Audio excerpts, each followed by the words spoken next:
हमने ना देखा था पहले ये सारी चीज़ें ना ऑपरेटर्स क्या होते हैं सारे के पाइथन के अंदर ऑपरेटर्स क्या होते हैं और इनका क्या यूज़ होता है। तो हमने देखा था कि आप डिवीजन किस तरह से करते हैं, आप मल्टीप्लिकेशन किस तरह से करते हैं, आप किसी का रिमाइंडर किस तरह से करते हैं, पाइथन किस तरह से इस चीज़ को परफॉर्म करता है। तो सारे हमने कोड करके देखा था कि किस तरह से चीज़ें परफॉर्म हो रही हैं। ठीक है, वेरिएबल्स किस तरह से आपस में मल्टीप्लाई हो रहे हैं, डिवाइड हो रहे हैं और तकसीम हो रहे हैं।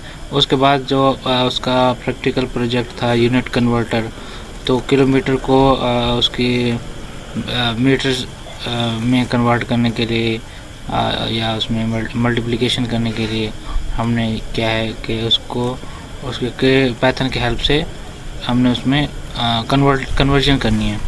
तो किलोमीटर ऑलरेडी हमने ये देखा हुआ है कि हमारे पास ये एज आ वेरिएबल यूज़ होता है। वेरिएबल क्या है? वेरिएबल एक एज आ कंटेनर यूज़ होता है जिसमें हम अपनी वैल्यू को स्टोर करवाते हैं। फ्लोट वैल्यू ली है उसने, एंटर करवाया कि कोई फ्लोट वैल्यू हो, और उसके बाद मीटर्स किलोमीटर मल्टीप्लाई बाई 1000। तो ये एक फार्मूला है, किलोमीटर को 1000 से जब आप कन्वर्ट करोगे तो वो मीटर में कन्वर्ट हो जाएगी। ठीक है, तो ये एक सिंपल हमने लॉजिक बनाई और सारी उसके वेरिएबल्स लिए हमने और यहाँ पे आके हमने उसको प्रिंट करवा लिया। ठीक है, तो उसके बाद आप मुझे ज़रा बताते जाइएगा, कहीं वॉइस मेरी रुक जाए ना फिर। ठीक है, अभी थोड़ा पहले वायरस थोड़ी रुक रहे थे इम्तियाज भाई। हाँ बस वो कॉल आई है सिम पे। अच्छा अच्छा। अच्छा, उसके बाद हमारे पास है टेम्परेचर कन्वर्टर है जिसमें हमने कैल्सियस टू फ़ारेनहाइट में कन्वर्ट करना होता है। ये हमने केमिस्ट्री में भी पढ़ा था इस तरह से के फार्मूले। तो वो सिंपली लॉजिकली जो है ना वो फार्मूलों को पुट कर रहा है और उसमें ये चीज़ें परफॉर्म करवा रहा है। ठीक है, तो उसके बाद हमारे पास था उसका बॉडी मास कैलकुलेटर कि आप किस तरह से बॉडी मास को जो है ना कैलकुलेट कर सकते हैं। तो सिंपल लॉजिक्स लगी हुई हैं। फ्लोट है, फ्लोट डाटा ले रहा है उसमें हाइट का, वेट का, ठीक है, और उसका बॉडी मास का फार्मूला लगा हुआ है।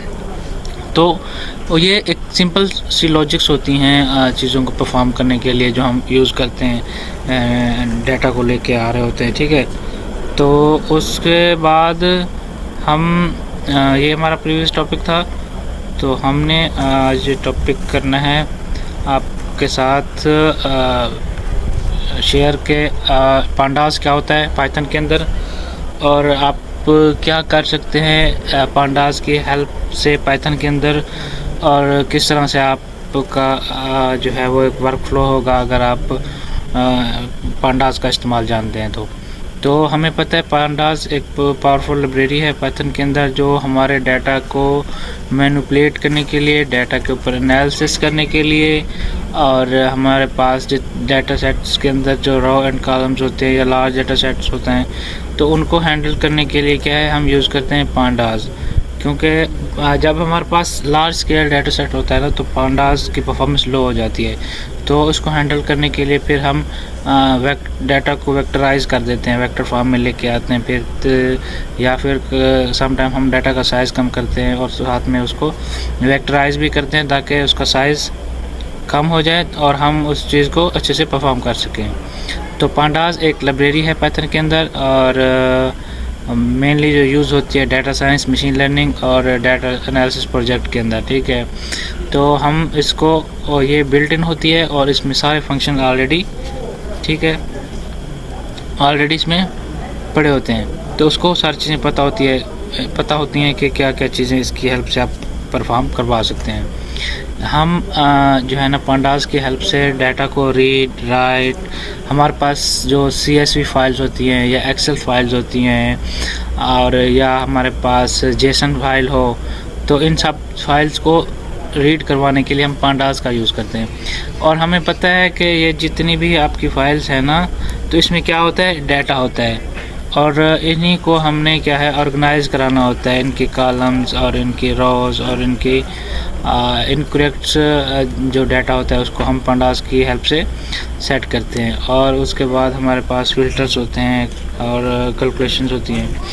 और उसके बाद हम आपको बताएं कि पांडास का जो स्ट्रक्चर होता है, important structure in pandas, series one dimensional array that store a single column of data. और इसको हम इंपोर्ट किस तरह से करते हैं मैं आपको बताता हूँ, ठीक है। तो हमारे पास इंपोर्ट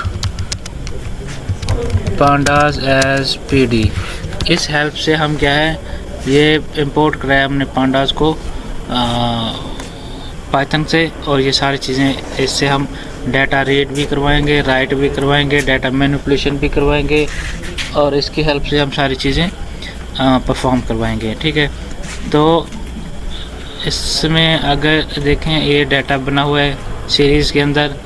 सीरीज़ पीडी हमारा क्या है, एनालिसिस है जो एज आ हम एनालिसिस के तौर पे यूज़ करते हैं ताकि हमें पांडास ना लिखना पड़े, हम पीडी लिख के अपना काम करें।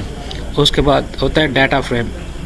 डाटा फ्रेम हमारे पास 2 डिमेंशनल अरे होता है जिसमें रो और कॉलम्स होती हैं। आपका डाटा रो और कॉलम में बना हुआ होता है।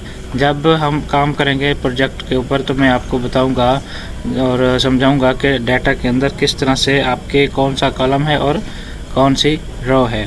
तो हम टॉपिक एक और भी साथ करेंगे अभी, मैं आपको करके दिखाऊंगा। जैसे इसने यहाँ पे डाटा फ्रेम बनाया, स्टूडेंट्स का नेम्स, इसकी डिक्शनरी बनी हुई है और उनके नंबर, ठीक है।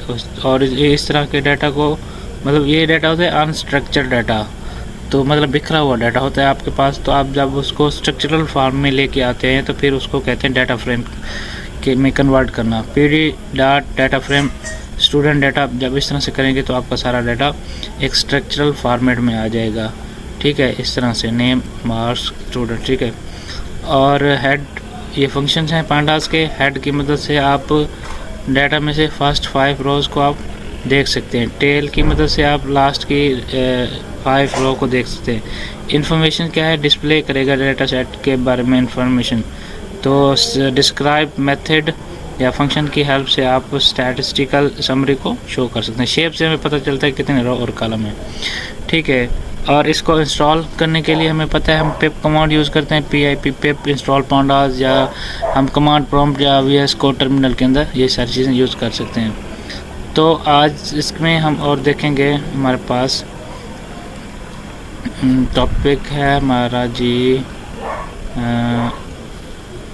ये डाटा होता क्या है एक्चुअली में। डाटा हमारे पास एक इंफॉर्मेशन होता है। जब मैं कोई बात कर रहा हूँ, मैं किसी टॉपिक को डिस्कस कर रहा हूँ या किसी की बात कर रहा हूँ, तो इसका मतलब है कि मैं डाटा प्रोड्यूस कर रहा हूँ। या 2 बंदे आपस में कन्वर्सेशन कर रहे हैं किसी टॉपिक के ऊपर, तो वो क्या है, डाटा प्रोड्यूस कर रहे हैं। तो उसको हम क्या कहते हैं, डाटा कहते हैं। Data, anything to give information is called data. मतलब जो भी चीज़ आप बयान कर रहे हैं तो वो एक डाटा में आ रही है, तो उसको हम डाटा कहते हैं। स्टूडेंट का नेम, स्टूडेंट का रोल नंबर या स्टूडेंट मैनेजमेंट के रिकॉर्ड्स जितने होते हैं। स्ट्रक्चर क्या होता है कि आप उसी डाटा को, बिखरे हुए डाटा को एक स्ट्रक्चरल फॉर्मेट में लिखना, तो उसको रिप्रेजेंट करना, तो उसको हम क्या कहते हैं, स्ट्रक्चर। डाटा स्ट्रक्चर क्या होता है हमारे पास, data plus data structure. Data structure is a way to store and organize data so that it can be used efficiently, ठीक है। तो data structure is a way of organizing all data, atom and relation to each other। मतलब कहने का यही है कि आपके पास जितना भी अनस्ट्रक्चरल डाटा है, बिखरा हुआ डाटा है, तो उसकी हेल्प से आप क्या है, डाटा को एक स्ट्रक्चरल फॉर्मेट में लेके आ सकते हैं, ताकि पता चले कि आपका डाटा एक एफिशिएंट मैनर में लिखा हुआ है और समझने वाला इसको इजीली समझ सके। तो ये एक डाटा का एक स्ट्रक्चर होता है। उसके बाद हमारे पास यहाँ पे देखें डाटा की ना टाइप्स होते हैं स्ट्रक्चर डाटा की। तो उसमें हमारे पास 2 टाइप्स हैं। एक है प्रिमिटिव डाटा स्ट्रक्चर और दूसरी नॉन प्रिमिटिव डाटा स्ट्रक्चर। तो जो प्रिमिटिव में आते हैं इंटीजर, जो कंप्लीट नंबर होते हैं, फ्लोट वाले वैल्यू जो इशारे के बाद आती होती हैं, और उसके बाद करैक्टर, जो करैक्टर में वैल्यू आती होती हैं। और हमारे पास जो होता है नॉन प्रिमिटिव डाटा स्ट्रक्चर, जिसमें हम लीनियर डाटा स्ट्रक्चर होता है, arrays, stack, Q, link list, ये हम पढ़ेंगे आगे, ठीक है। पाइथन के अंदर अरे क्या होता है, स्टैक क्या होता है, क्यू क्या होता है, ठीक है। तो नॉन लीनियर डाटा स्ट्रक्चर में ट्रीज और ग्राफ्स होते हैं, ठीक है, जहाँ पे मतलब कि आपने कोई फ्लो फॉलो करना है तो फिर आपके पास ट्री बेस्ड एल्गोरिथम्स होते हैं ना मशीन लर्निंग के, तो उनकी हेल्प से आप उसको, उनका जो शॉर्टेस्ट पाथ होता है उसको फॉलो करके फिर अपना जो है डेस्टिनेशन पे आप वहाँ पे पहुँच सकते हैं इनकी हेल्प से, ट्रीज़ की हेल्प से। तो उसके बाद जो हमारे पास, अगर हम बात करें प्रिमिटिव डाटा स्ट्रक्चर की, तो बेसिक डाटा स्ट्रक्चर भी इसको कहा जा सकता है। मशीन इंटीजर, फ्लोट और करैक्टर वैल्यू जो आपके सिंपल होते हैं, ठीक है। और उसके बाद है आपके पास non primitive data structure. These are drive from primitive data structure, a collection of same type or different type of primitive data structure। मिसाल के तौर पर एरे है, स्टैक है, ट्री है। एरे आपका एक स्ट्रक्चरल जो है ना नॉन प्रिमिटिव डाटा है, जिसमें आपके पास सिर्फ नंबर ऑफ एरेज होते हैं, तो जिनकी हेल्प से आप डाटा को एक एरे में लेके आ सकते हैं, आपके पास जिस टाइप का भी डाटा हो, ठीक है। और उसके बाद हमने यहाँ पे पांडास का भी इंट्रोडक्शन किया था। पांडास आपके पास डाटा के अंदर मैनिपुलेशन, डाटा के ऊपर एनालिसिस करने के लिए यूज़ होती है, और ये मेन लाइब्रेरी है पाइथन की, जो आप इंपोर्ट करवा के आते हैं पाइथन के अंदर से और फिर इसको परफॉर्म कराते हैं। आज की वीडियो के लिए काफ़ी है, मिलते हैं नेक्स्ट वीडियो में। Thank you.